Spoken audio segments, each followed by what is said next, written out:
শিবু, তুই কি আমার কলমটা দেখেছিস নাকি রে? না রে দোস্ত, আমি তো চশমা ছাড়া কিছু দেখতে পাই না। তাহলে তোর কলম দেখবো কি করে? বলিস কি রে, তুই চশমা ছাড়া কিছুই দেখতে পাস না? তাহলে স্কুলে এলি কি করে? আরে হাদারাম, প্রত্যেকদিন স্কুলে এসে এসে আমি ধাতস্থ হয়ে গিয়েছি। এখন আমি চোখ বন্ধ করে স্কুলে চলে আসতে পারবো। আব্বে, একটা কথা আমাকে বলবি, তো এই অল্প বয়সে তোর চোখ দুটো খারাপ হলো কি করে?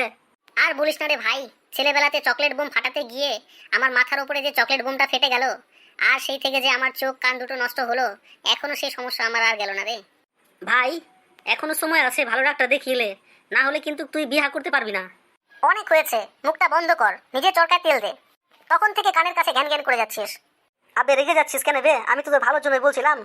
আমার কিসে ভালো হয় সেটা আমাকে বুঝতে দে, তুই এখানে নাক গলাতে আসিস না। হায় রে কলিকাল, হরিণের চাটে ব্যাঙের গাল, মানুষের ভালো আর করতে নেই বড় আজকাল। পাচু, তুই আগে কোন স্কুলে পড়তিস রে? অসভ্য কোথাকার, বড়দের সম্মান দিয়ে কথা বলতে জানিস না? বাবা মা তোদের কিছু শেখায়নি নাকি? তিনবার মাধ্যমিক ফেল করে আমি এই স্কুলে এসেছি, বুঝতে পারলি? আমি তোদের থেকে বয়সে অনেক বড় আছি, আমাকে তোরা দাদা বলে রাখবি। ঠিক আছে পাচুদা, তাই হবে। আব্বে পাচুদা আবার কি হে? পাচু দাদা বলতে পারিস না? বুড়বাকের মতো কথা বলছিস কেন? লেখাপড়া শিখে এইটুকু জ্ঞান হয়নি তোদের? এ পাচুদা, চুপ করো, স্যার আসছে। Good morning my dear children. Good morning sir. Sir. Any, তুমি বলো তো ফ্রান্সের ক্যাপিটাল কি? স্যার, ফ্রান্সের ক্যাপিটাল হলো এফ। কেন ফ্রান্সের ক্যাপিটাল এফ কিভাবে হয়?